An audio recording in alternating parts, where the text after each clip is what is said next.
एक बार फिर से अपने झारखंड में चुनाव आ गया है। कुछ ही रोज में आचार संहिता लगेगा, यानी चुनाव का बिगुल बज जाएगा। चुनाव का बिगुल भले कुछ रोज में बजे, आचार संहिता लगे, लेकिन चुनाव की तैयारी में सत्ता पर काबिज होने के लिए पक्ष और विपक्ष द्वारा जोर लगाना शुरू कर दिया गया है। सभी पार्टियां अपने अपने स्तर से जोर लगा रही हैं। सभी के द्वारा जनसंपर्क शुरू कर दिया गया है। अपने अपने पाले में लोगों को करने की जुगत बढ़ाई जा रही है, लेकिन मुद्दा गौन हो जाया करता है। जो मुद्दे रहते हैं वह मुद्दा केवल चुनाव तक रहता है। वह मुद्दा सीढ़ी रहता है नेताओं के लिए, कुर्सी पाने के लिए। उस मुद्दा को सीढ़ी बनाकर कुर्सी पर चढ़ते हैं। हम जो कुर्सी बैठे हुए हैं, इस पर बैठने के लिए हमको सीढ़ी पर चढ़ने की जरूरत नहीं है, लेकिन सत्ता की कुर्सी बड़ी ऊंची होती है। उस सत्ता की कुर्सी तक पहुंचने के लिए सीढ़ी लगाना पड़ता है नेताओं को। वह मुद्दा होता है। मुद्दा वो नेता सभी मुद्दों को हल इसलिए नहीं करते हैं कि जब अगला चुनाव आएगा, तो जब हम मुद्दा ही जीवित नहीं रहेगा, तब फिर आखिर हमारे लिए सीढ़ी क्या बचेगा? हम कैसे सत्ता की कुर्सी पर काबिज हो पाएंगे? तभी तो मेरे कहने का मतलब यह है कि आज भाजपा के केंद्रीय कोयला एवं खनन मंत्री सतीश चंद्र दुबे गढ़वा आए थे। राजनीतिक कार्यक्रम था।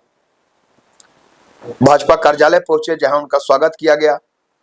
उसके बाद बड़े पदाधिकारी नेताओं के साथ और कार्यकर्ताओं के साथ उनके द्वारा बैठक की गई। सभी को चुनाव के लिए मिशन के रूप में जुट जाने का निर्देश दिया गया। कई रणनीति के तहत बातें हुई। उसके बाद उनके द्वारा पत्रकारों को भी संबोधित किया गया, यानी पत्रकार वार्ता का आयोजन किया गया। पत्रकार वार्ता में अपने मिशन के बारे में, चुनाव के बारे में, आगामी जो चुनाव है, कैसे जो सत्तासीन जो गठबंधन दल है उसको सत्ता से हटा करके कैसे भाजपा सत्ता पर काबिज हो, इसे लेकर प्रयास जो भाजपा द्वारा किया जा रहा है, इसके बाबत तो बताया गया।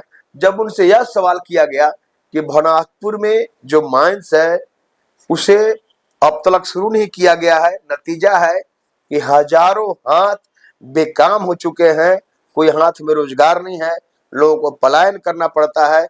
अब पलायन करने की स्थिति यह होती है कि दो रोटी की जगह उन्हें उनके पाले में मौत आती है।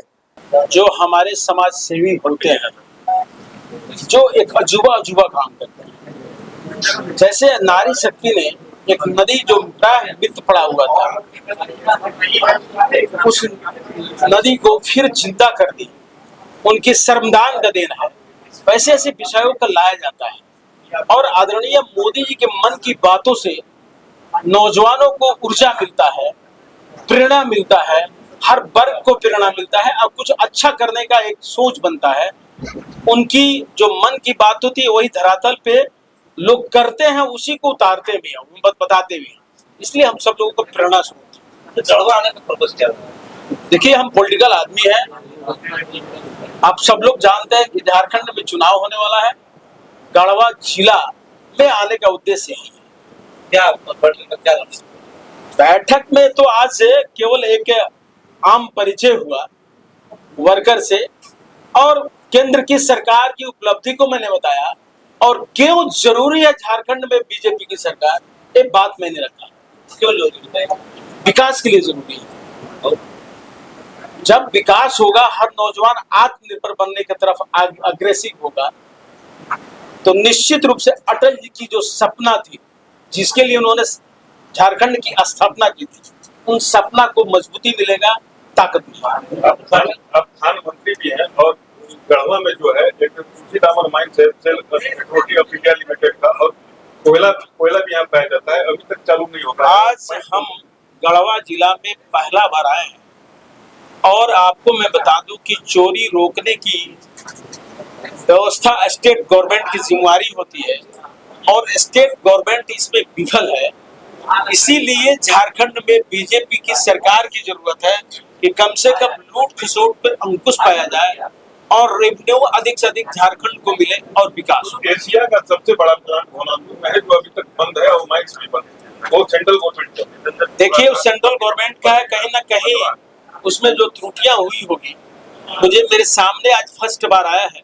मैं निश्चित रूप से आपके बीच में फिर आऊंगा और आऊंगा तो पूरा डिटेल बताऊंगा। सर, इंडस्ट्रियल कॉरिडोर बनाने की बात चल रही थी, जिसको कि हमारे यहाँ से भेजा भी गया सांसद द्वारा, और सदन में भी इस बात का चर्चा की गई, लेकिन भी मतलब उस पर क्या प्रयास का चल रहा है? देखिए, जब तक किसी भी योजना को बनाने में और उसको धरातल पे उतारने में स्टेट गवर्नमेंट की सहभागिता बराबर की होती है। स्टेट गवर्नमेंट यहाँ आप देख रहे हैं, जहाँ की मुख्यमंत्री जेल और बेल के खिलाफ में फंसे हो, वहाँ क्या विकास की कल्पना कर सकते हैं। इसलिए भाई साहब, आप सब लोगों से अपील है, आपके द्वारा जनता से भी अपील है कि यहाँ झारखंड में भारतीय जनता पार्टी की सरकार बनाए, इंडिया गठबंधन की सरकार बनाए और विकास को धरातल पे उतारे। वो माइंस कब चालू होगा?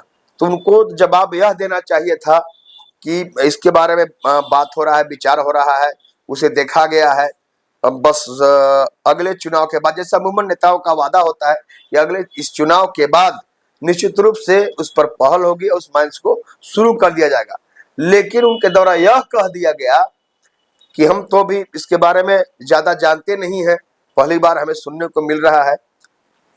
अगली बार जब हम आएंगे तब इसके बारे में सोचेंगे, इसके बारे में पूरी तरह से हम बता पाएंगे। अब आप सोच लीजिए कि केंद्रीय कोयला मंत्री है, राज्य मंत्री हैं, खनन मंत्रालय भी उनके पास है, उस विभाग के राज्य मंत्री हैं, उन्हें मालूमात तक नहीं है कि गढ़वा जिले के भनवातुर विधानसभा क्षेत्र जहां है, वहां एक माइंस भी है जिसके बंद हो जाने के कारण हजारों हाथ बेकाम पड़े हुए हैं। उसे शुरू करना जरूरी है, उसे चालू करना जरूरी है, ताकि लोगों को रोजगार मिल सके, लोग पलायन न करें। ऐसी स्थिति है तो क्या मेरा यह कहना गलत है कि चुनाव आता जाएगा, चाहे विधानसभा का चुनाव हो या लोकसभा का चुनाव हो, लोग आस जोहते रहेंगे कि हम इस बार मतदान कर रहे हैं, मुद्दा यही जीवंत है। हो अब इस चुनाव के बाद निश्चित रूप से यह मांग शुरू हो जाएगा, हमारा पलायन रुक जाएगा।